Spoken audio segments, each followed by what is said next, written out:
Welcome students. सो आज आपका new chapter start करेंगे, आपका 10th chapter force and the type of forces. काफ़ी इंपॉर्टेंट चैप्टर है। सो वीडियो में समझते हैं। पिछले वीडियो में आपका एक इंपॉर्टेंट चैप्टर खत्म हुआ था, आपका 9th chapter students, motion and a type of motion.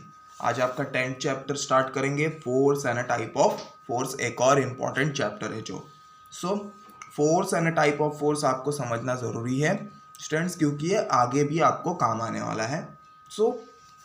आपको 6th स्टैंडर्ड में ही आपको समझ लेना है कि फोर्स और कौन कितने टाइप के फोर्स होते हैं। तो सबका हम लोग एक इंट्रोडक्शन देखने वाले हैं इस चैप्टर में स्टूडेंट्स। कुछ भी डिटेल में इसमें नहीं है, सिर्फ इंट्रोडक्शन है। आपको डिटेल्स में आगे स्टैंडर्ड्स में पढ़ाए जाएंगे स्टूडेंट्स। देखते हैं स्टूडेंट्स आगे के चैप्टर में। When we kick the football coming in our direction towards the goal, we apply force. In day-to-day life, we do many actions such as lifting, pulling, riding a bicycle and stopping it at times, pushing a load, squeezing or bending something and driving vehicle. It is necessary to apply force for doing all these actions. Force is applied to an object to pull it or push it in any manner. So students, अभी आप जो भी काम करते हैं, जो भी चीज़ें आप अपने लाइफ में कर रहे हैं, उसमें सभी चीज़ों में आपको क्या करना पड़ता है? फोर्स लगाना पड़ता है स्टूडेंट्स।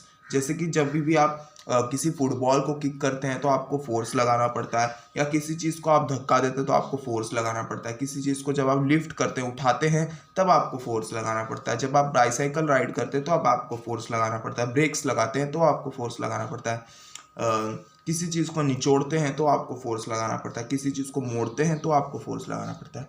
या तो आप कोई व्हीकल ड्राइव कर रहे हैं तो उसके लिए भी आपको फोर्स लगाना पड़ता है। तो हमें समझना इंपॉर्टेंट है कि फोर्स का एक्चुअल मीनिंग होता क्या है और कितने टाइप ऑफ फोर्स होते हैं स्टूडेंट्स।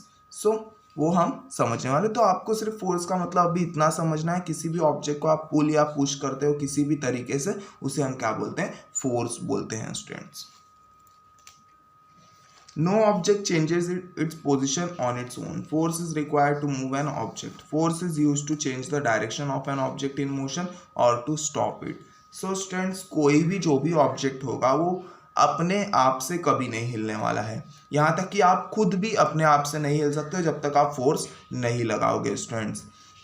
किसी भी ऑब्जेक्ट को हिलाने के लिए हमें क्या करना पड़ता है? फोर्स की ज़रूरत होती है, फोर्स लगाना पड़ता है स्टूडेंट्स। और फोर्स क्या करता है स्टूडेंट्स? फोर्स किसी भी ऑब्जेक्ट का डायरेक्शन चेंज कर सकता है जो कि मोशन में हो स्टूडेंट्स, और उसे रोक भी सकता है स्टूडेंट्स। ये सब क्या होता है? ये सब फोर्स होता है।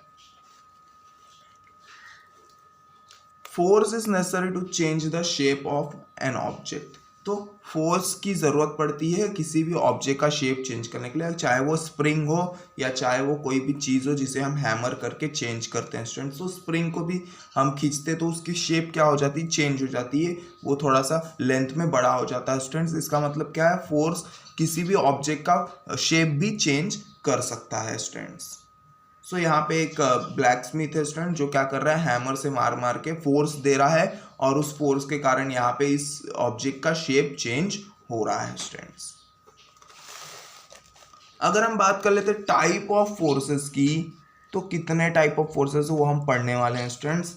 पहले हम लोग देख लेते हैं कितने टाइप ऑफ फोर्सेस है। तो मस्कुलर फोर्स हमें पढ़ना है, मैकेनिकल फोर्स पढ़ना है, ग्रेविटेशनल फोर्स पढ़ना है, और आपका जो है मैग्नेटिक फोर्स हमें पढ़ना है, और फिर फ्रिक्शनल फोर्स, इलेक्ट्रोस्टैटिक फोर्स, और लास्ट एक कंबाइंड फोर्स होता है स्टूडेंट्स, वो भी हम पढ़ेंगे। तो हमने फोर्स जान लिया है कि हमें कहाँ कहाँ फोर्स यूज़ करना पड़ता है, या क्या होता है फोर्स, पुश या पुल आपने समझ लिया है स्टूडेंट्स। अब हम पढ़ने वाले हैं टाइप ऑफ फोर्सेस, जिसमें पहला है मस्कुलर फोर्सेस। क्या है स्टूडेंट्स? Muscular forces. अब यहाँ पे नाम से ही पता चल रहा है मस्कुलर फोर्स मतलब क्या होने वाला है? जो आपके मसल से लगने वाला है। क्या होने वाला है? जो मसल्स रिलेटेड फोर्स होगा students. In all the action shown in the picture 10.1। Students, यहाँ पे जितने भी ये सब सारे पिक्चर्स आपको दिख रहे हैं, ये जितने भी पिक्चर्स, ये सारे क्या है? मस्कुलर फोर्स के हैं। किसके हैं? Muscular force. यहाँ पे जो ये लड़का जो है बोट चला रहा है, तो ये क्या कर रहा है? मस्कुलर फोर्स का इस्तेमाल कर रहा है। यहाँ पे हम फिंगर से जो पिंच कर रहे हैं, यहाँ पे क्या कर रहे हैं? मस्कुलर फोर्स का इस्तेमाल हो रहा है। यहाँ पे हम बेंड कर रहे हैं किसी पाइप को, तो यहाँ क्या यूज़ हो रहा है, मस्कुलर फोर्स का। बुल्स जो है वो इस कार्ड को खींच रहे हैं, तो बुल्स का क्या यूज़ हो रहा है स्टूडेंट्स, मस्कुलर फोर्स यूज़ हो रहा है। यहाँ पे ये जो बंदा है वो टायर चला रहा है, तो यहाँ पे भी क्या हो रहा है, मस्कुलर फोर्स का यूज़ हो रहा है। और फुटबॉल किकिंग में भी क्या हो रहा है, मसल्स से जो फोर्स लग रहे हैं उनका यूज़ हो रहा है students. The movements take place with the help of the bones and muscles in the body। तो मस्कुलर फोर्स क्या होता है स्टूडेंट, जो भी मूवमेंट, जो भी फोर्स आपके बोन्स या मसल से लगते हों उसे हम क्या बोलेंगे, मस्कुलर फोर्स बोलेंगे। The person in the picture along side is lifting the weight by using the muscular force. तो यहाँ पे एक पर्सन दिया है जो क्या कर रहा है, डंबल्स को उठा रहा है स्टूडेंट्स। तो इसमें क्या यूज कर रहा है, वो मस्कुलर फोर्स का यूज कर रहा है। The force applied with the help of muscle is called muscular force. तो यहाँ पे डेफिनेशन मिल गया है हमें, जो भी फोर्स मसल से लगने वाले हैं उसे हम क्या बोलेंगे, मस्कुलर फोर्स बोलने वाले हैं स्टूडेंट्स। मैकेनिकल फोर्स की जो हमारा दूसरा टाइप है, टाइप ऑफ फोर्सेस में, तो मैकेनिकल फोर्स की अगर हम बात करते हैं तो वो देख लेते हैं। तो यहाँ पे मैकेनिकल वर्ड आ गया, मतलब मशीन से जो भी फोर्स लगने वाले हैं उसे हम क्या बोलेंगे, मैकेनिकल फोर्स बोलेंगे। तो हम लोग देख लेते हैं क्या होता है। We use different machines for doing many tasks. Muscular force is used for running some machines. Some machines are run by using electricity or fuel. Machines like the latter are called automatic machines because a mechanical force is used here. For example, sewing machine, electric pump, washing machine, mixer, etc. make a list of other such machines. So students, mechanical force क्या होता है, अब जो भी force आपके machine से लगने वाले, कुछ मशीन्स मस्कुलर फोर्स से चलते हैं, तो कुछ मशीन्स इलेक्ट्रिसिटी से चलते हैं, कुछ मशीन्स कुछ फ्यूल से चलते हैं, पेट्रोल, डीजल, और कुछ मशीन्स जो अभी नए नए बने हैं स्टूडेंट्स, ऑटोमेटिक मशीन्स जो मैकेनिकल फोर्स से चलते हैं। क्या होते हैं स्टूडेंट्स, मैकेनिकल फोर्स से चलते हैं, जैसे कि सीइंग मशीन, जो सिलाई मशीन्स होती हैं स्टूडेंट्स, इलेक्ट्रिक पंप होता है आपका, मोटर्स जो होता है स्टूडेंट्स, वॉशिंग मशीन, मिक्सर, ये सब क्या है, ये सब मशीन्स जो है ये मैकेनिकल फोर्स से चलती हैं स्टूडेंट्स। क्या करती हैं, इनमें मोटर्स लगे रहते हैं जो कि फोर्स देते हैं उन्हें। तो ये सब कुछ चीज़ें हैं जो मैकेनिकल फोर्स जनरेट करती हैं students. The force applied bye means of a machine is called mechanical force. तो यहाँ पे सिंपली एक डेफिनेशन दिया है, ऐसा फोर्स जो कि मशीन्स से लगते हों, जो मशीन्स लगाते हों, तो उसे हम क्या बोलेंगे, मैकेनिकल फोर्स बोलने वाले हैं स्टूडेंट्स। तीसरा जो हमारा टाइप है वो ग्रेविटेशनल फोर्स। क्या स्टूडेंट्स, ग्रेविटेशनल फोर्स सभी को मालूम होगा। ग्रेविटेशनल फोर्स क्या होता है स्टूडेंट्स, कि कोई भी चीज़ जब हम ऊपर की तरफ फेंकते हैं तो वो नीचे आता है, और किस फोर्स के कारण नीचे आता है स्टूडेंट, वो ग्रेविटेशनल फोर्स के कारण नीचे आता है। If an object is throne upward by applying force, it reaches a certain height and comes down again. So students, यही वो फोर्स है, ग्रेविटेशनल फोर्स, जो कि सभी चीज़ को नीचे खींचता है स्टूडेंट्स, अर्थ की तरफ खींचता है। The earth pull all the object towards itself. तो जितने भी ऑब्जेक्ट अर्थ पे होने वाले हैं वो सभी चीज़ों को अपनी तरफ खींचता है। Force applied by earth to pull object towards itself is called gravitational force. तो ग्रेविटेशनल फोर्स क्या होता है स्टूडेंट्स, ऐसा फोर्स जो अर्थ किसी भी ऑब्जेक्ट को अपनी तरफ खींचने में लगाता है, उसे हम क्या बोलेंगे, ग्रेविटेशनल फोर्स बोलेंगे। तो ग्रेविटेशनल फोर्स जो था वो सर आइजैक न्यूटन जो थे उन्होंने ढूंढा था इसे 17th सेंचुरी में स्टूडेंट्स, और उन्होंने ये इसके बारे में काफ़ी डिटेल में बताया। आप आगे स्टैंडर्ड्स में पढ़ेंगे स्टूडेंट्स। आगे हम देखते हैं, तो यहाँ पे ट्राई दिस दिया है आपको कुछ, तो देख लेते हैं क्या ट्राई करना है आपको। Take a small stone and a bucket full of water, drop the stone into water from a height of about 20 centimetre. You will hear the sound of the stone dropping in the water. Now drop the same stone into the water from a height of about 100 centimeter. You will hear it sound again. What is the difference in the sound in the two actions above? What can we conclude? तो students आपको क्या करने बोला है कि आपको एक stone जो है आपको 20 सेंटीमीटर से फेंकना है किसी बकेट में, और एक दूसरे स्टोन को 100 सेंटीमीटर से आपको फेंकना है, और दोनों टाइम आपको जो आवाज़ सुनाई देगी उसमें क्या डिफरेंस आ रहा है और क्यों आ रहा है वो आपको पता लगाना है स्टूडेंट्स। सो मैं बता देता हूँ स्टूडेंट्स, इसमें क्या होने वाला है, इसमें जो होगा कम आवाज़ आएगा स्टूडेंट्स, क्योंकि यहाँ पे जो है ग्रेविटी जो है, ग्रेविटेशनल जो पुल होगा स्टूडेंट्स, वो थोड़ी सी धीमी सी मतलब थोड़ी धीमी रफ्तार से खींचे, बट यहाँ से जब हम छोड़ेंगे तो इसकी स्पीड जो है वो बढ़ते बढ़ते हो जाएगी और ये यहाँ पे ज़्यादा फोर्स लगाएगा और ज़्यादा आवाज़ हमें सुनाई देगी स्टूडेंट्स। सो जितने ऊपर से हम चीज़ फेंकेंगे उतनी ज़्यादा आवाज़ हमें सुनाई देने वाली है स्टूडेंट्स, बल्कि इसमें हमें कम सुनाई देगी। The action of lifting a sack are shown in the picture. One sack looks empty, the other one is full. What difference do you notice in a way the two sack are lifted? So students, इसमें एक खाली है, एक भरा है students. सो इसमें आपको क्या डिफरेंस दिख रहा है? इसमें इससे कम फोर्स लगाना पड़ेगा, इसमें इसे ज़्यादा फोर्स लगाना पड़ेगा। तो इससे आपको क्या मालूम पड़ रहा है? The gravitational force on the empty sack is less than that it is to say it weighs less. तो जो हल्की चीज़ है उस पर ग्रेविटेशन फोर्स क्या लग रहा है? कम लग रहा है स्टूडेंट्स, इसके लिए वो हमें वजन नहीं लग रहा है students. The gravitation force on a bigger sack is greater, in other words the bag weighs more. और जो दूसरा बैग है वो हमें ज़्यादा वजन लगेगा क्योंकि उस पर ग्रेविटेशन फोर्स जो है वो ज़्यादा लग रहा है students. Greater force must be applied to lift a greater weight, और हमें ज़्यादा वजन उठाने के लिए ज़्यादा फोर्स की ज़रूरत पड़ती है, ज़्यादा फोर्स अप्लाई करना पड़ता है students. The gravitation force operates between the sun and the planet in the solar system. Because of this, the planet revolve around the sun. At the same time, gravity also operates between planet and their satellite. Then, why don't all the planets and satellite fall towards the sun?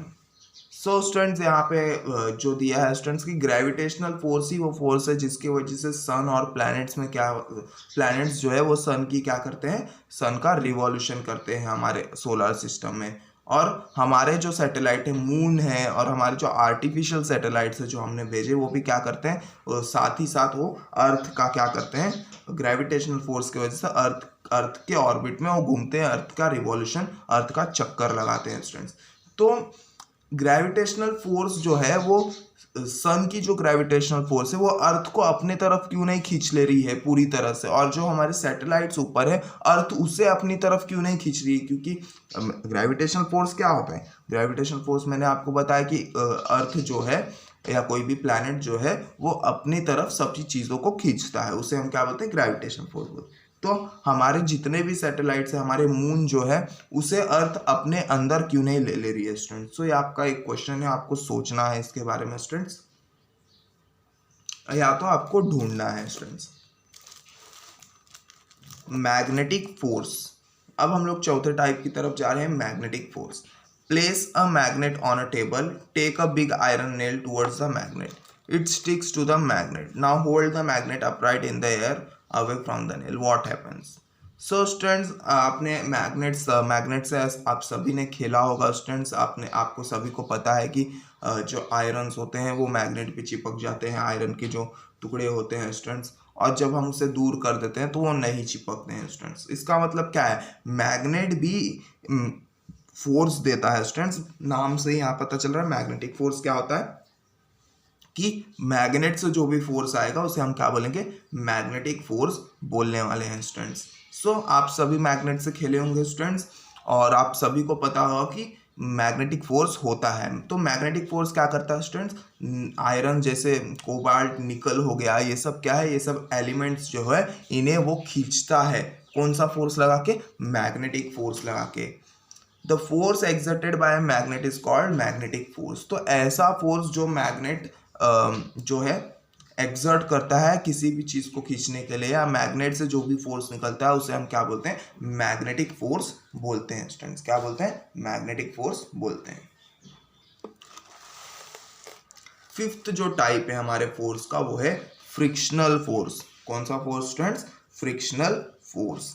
When a carom pieces is flicked lightly, it slides over the carom board but stops at a certain distance. A ball rolling over a flat ground stops at a certain distance wide. So students, आप सभी ने carrom boards देखा होगा, carrom खेला भी होगा। तो आप जब स्ट्राइकर से उसे किसी भी कॉइन को जो है आप जब हिट करते हैं तो वो कॉइन जो होता है थोड़ा सा मूव करके रुक जाता है। और आपने देखा क्रिकेट खेलते टाइम भी, आपने फुटबॉल खेलते टाइम भी देखा होगा कि हम जब किक करते हैं तो थोड़ी देर बाद बॉल जो है ग्राउंड पे आने के बाद रुक जाता है स्टूडेंट्स। तो ये सब क्यों हो रहा है? ऐसा क्यों हो रहा है स्टूडेंट्स?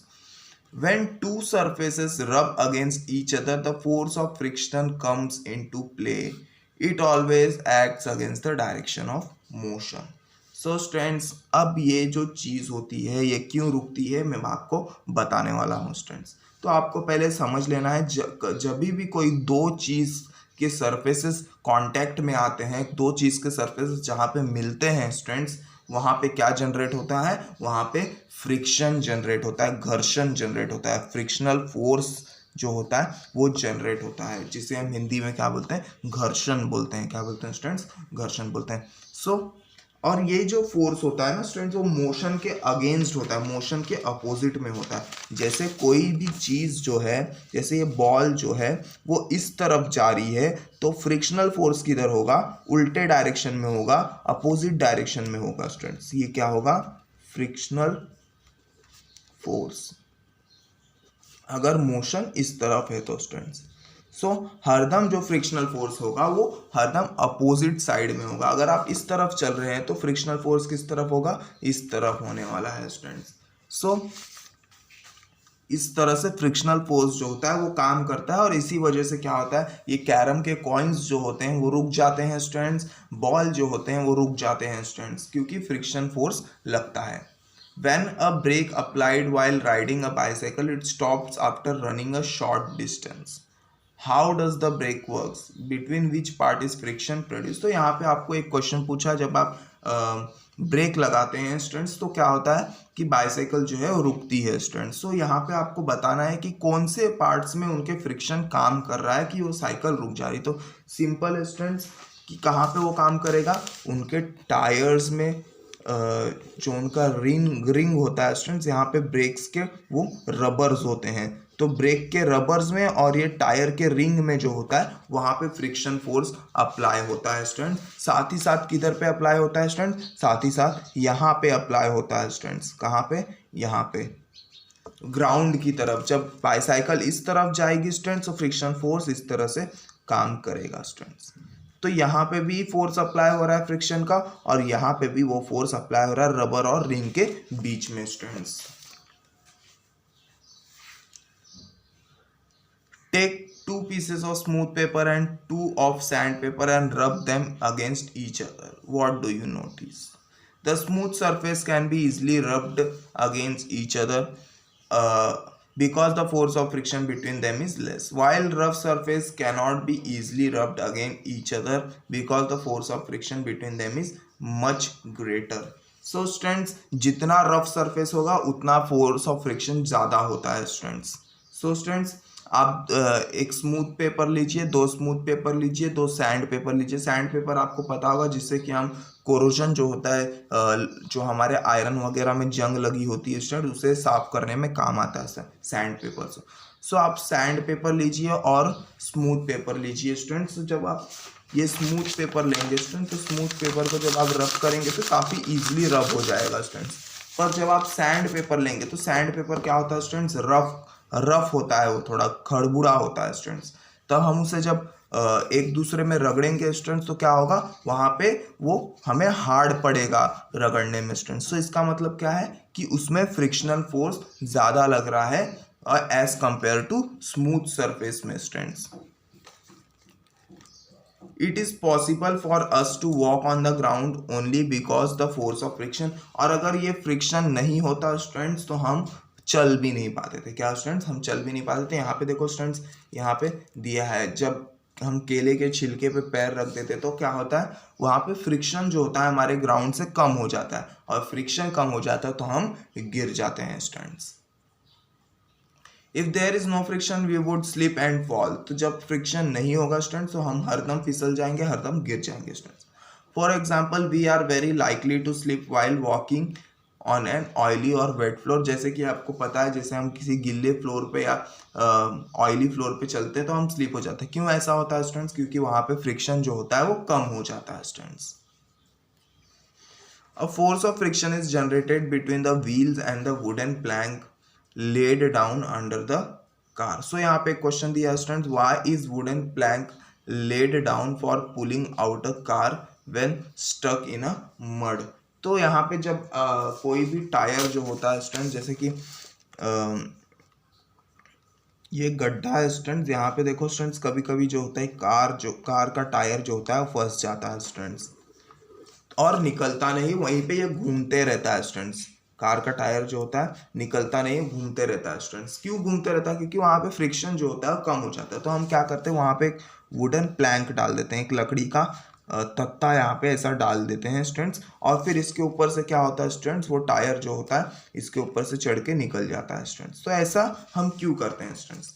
तो यहाँ पे जो था स्टूडेंट्स, यहाँ पे फ्रिक्शन जो था वो कम हो चुका था, क्योंकि यहाँ पे गिल्ला मड था, यहाँ पे कीचड़ था स्टूडेंट्स। बट जब हमने वुडन प्लैंक डाला तो फ्रिक्शन क्या हो गया, ज़्यादा हो गया, और टायर क्या करने लगा, ये मूव करके इसके ऊपर से निकल गया students. A force of friction is generated between the wheels and the wooden plank laid down under the car. Hence, it can be pulled out from the mud. In short, the force of friction can be either be decreased or increased as desired. तो अब इसका मतलब क्या हुआ students, कि हम force of friction को बढ़ा भी सकते हैं और घटा भी सकते हैं। घटाना मतलब जैसे कि कैरम बोर्ड्स पे हम पाउडर का यूज़ करते हैं, यहाँ पे हमने क्या किया, यहाँ पे फोर्स ऑफ फ्रिक्शन को बढ़ाया है वो वुड प्लैंक लगा के स्टूडेंट्स। सो इस तरह से हम फोर्स ऑफ फ्रिक्शन को बढ़ा भी सकते हैं, घटा भी सकते हैं। बात कर लेते हैं इलेक्ट्रोस्टैटिक फोर्स की, जो हमारा 6th टाइप है। तो देखते हैं क्या होता है electrostatic force. Spread small pieces of paper on a table, rub a piece of thermocol or an inflated balloon against silk cloth and bring it near these pieces. Rub a plastic comb against dry hair and repeat the above activity. तो students आपने देखा होगा, आपको paper of pieces लेने हैं, फाड़ लेना है उसे और उसे बिखेर देना है स्टूडेंट्स। तो आपको क्या करना है, थर्माकोल का पीस लेना है या आपको बलून लेना है जो कि फूगा हुआ हो, उसे सिल्क क्लॉथ पे क्या करना है, उसे सिल्क क्लॉथ पे आपको रब करके लेना है और उसे इन पीसेस के पास लेके आना है, पेपर पीसेस के पास लेके आना है। तो आप क्या ऑब्जर्व करेंगे कि पेपर पीसेस जो है इनकी तरफ अट्रैक्ट हो रहे हैं। सेम काम आपको आपके कंघी के साथ करना है। तो कंघी को जब आप ड्राई हेयर पे, सूखे हुए बाल पे जब आप रब करेंगे स्टूडेंट्स, तो भी ये पेपर ऑफ पीसेस क्या होंगे, उसकी तरफ अट्रैक्ट होंगे स्टूडेंट्स। रब अ peacock feather between 2 pages of a notebook and bring it near your finger. What do you see? In the above activity, the pieces of paper here and the peacock feather are seen to move. So why does it? So और आपने ये भी देखा होगा, जब आप peacock feather मोर का जो पंख होता है उसे आप नोटबुक में रखते हैं, उसके बाद जब आप उधर फिंगर लाते हैं तो वो फिंगर की तरफ अट्रैक्ट होता है स्टूडेंट्स। तो ये सब क्यों हो रहा है स्टूडेंट्स, ये मूव होने का कारण क्या है स्टूडेंट्स? तो यहाँ पे हम देखने वाले हैं उसका मूव होने का कारण एक ही है, इलेक्ट्रोस्टैटिक फोर्स। तो हम इलेक्ट्रोस्टैटिक फोर्स को पहले समझते हैं क्या है। Static electricity is produced on a material like rubber, plastic and ebonite due to friction. The force exerted by such electrical charged material is called electrostatic force. So students, static electricity जो होती है, static electricity मतलब होता है रुका हुआ electricity, रुका हुआ करंट। क्या स्टूडेंट्स, जो मूव नहीं कर सकता, रुका हुआ करंट जो होता है वो हमारे बहुत सारे मटेरियल्स में जो है प्रोड्यूस होता है स्टूडेंट्स। रबर हो गया, प्लास्टिक हो गया, इबोनाइट हो गया। किसके वजह से प्रोड्यूस होता है स्टूडेंट्स? फ्रिक्शनल फोर्स के वजह से ये प्रोड्यूस होता है स्टूडेंट्स। और जो फोर्स जो होता है इन इलेक्ट्रिकली चार्ज मटेरियल से, जो फोर्स निकलता है स्टूडेंट्स, जो अट्रैक्ट करता है, उसे हम क्या बोलते हैं, इलेक्ट्रोस्टैटिक फोर्स बोलते हैं। जैसे कि यहाँ पे कोम्ब में जो था फोर्स था स्टूडेंट्स, और यहाँ पे थर्माकोल में फोर्स जनरेट हुआ, इन्फ्लेटेड बलून में ये फोर्स जनरेट हुआ, इलेक्ट्रोस्टैटिक फोर्स जनरेट हो रहा है स्टूडेंट्स। सो इसे ही हम क्या बोलेंगे, इलेक्ट्रोस्टैटिक फोर्स बोलते हैं स्टूडेंट्स। आगे चलते हैं स्टूडेंट्स। सो आगे जो है वो है हमारा कंबाइंड फोर्स। क्या है स्टूडेंट्स? कंबाइंड फोर्स, जो हमारा 7th और लास्ट टाइप है वो है combined. While an action is taking place, various type of forces act on the object in question. You might have seen a roller coaster or the juggling of a sailboat on the seashore. A variety of forces act together in these cases. To obtain more information about this, type the word trick science in the Google search or the internet. So students, combined force की अगर हम बात करते हैं तो students कोई भी काम जब हम करते हैं तो वहाँ पे बहुत सारे टाइप ऑफ फोर्सेस लगते हैं स्टूडेंट। जैसे हम चलते हैं तो स्टूडेंट्स वहाँ पे फ्रिक्शनल फोर्स भी एक्ट होता है, मस्कुलर फोर्स भी एक्ट होता है स्टूडेंट्स, ग्रेविटेशनल फोर्स भी एक्ट होता है स्टूडेंट्स। सो ऐसे बहुत से फोर्स लगते हैं स्टूडेंट जब भी हम काम करते हैं, तो उस फोर्स को हम क्या बोलते हैं, कंबाइंड फोर्स बोलते हैं। मतलब बहुत सारे फोर्स मिलके जब कोई काम करते हैं स्टूडेंट्स, उसे हम क्या बोलते हैं, कंबाइंड फोर्स बोलते हैं। तो आपने रोलर कोस्टर भी देखा होगा स्टूडेंट्स। रोलर कोस्टर में क्या क्या होता है स्टूडेंट्स, रोलर कोस्टर में फ्रिक्शनल फोर्स भी एक्ट करता है स्टूडेंट्स, मैकेनिकल फोर्स भी एक्ट करता है स्टूडेंट्स। फिर आपने juggling of a sail board भी देखा होगा स्टूडेंट्स। जगलिंग करते हुए सेल बोर्ड्स जो होते हैं स्टूडेंट्स, जो सेल बोर्ड जो होते हैं स्टूडेंट जगलिंग करते हैं। जगलिंग मतलब जैसे कि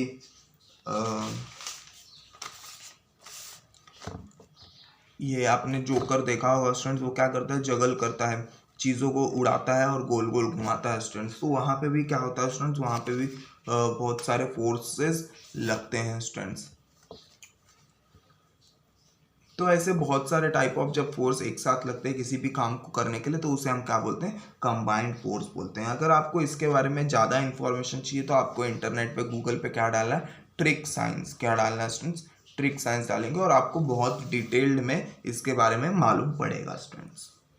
सो काफ़ी छोटा चैप्टर था आपका ये, और ये चैप्टर जो है आपका ख़त्म हो चुका है, आपका 10th chapter force and a type of force students. Next video में न्यू चैप्टर स्टार्ट करेंगे, आपका 11th चैप्टर जो है उसे हम स्टार्ट करेंगे स्टूडेंट्स, वर्क एंड एनर्जी। सो इस वीडियो में इतना है स्टूडेंट्स।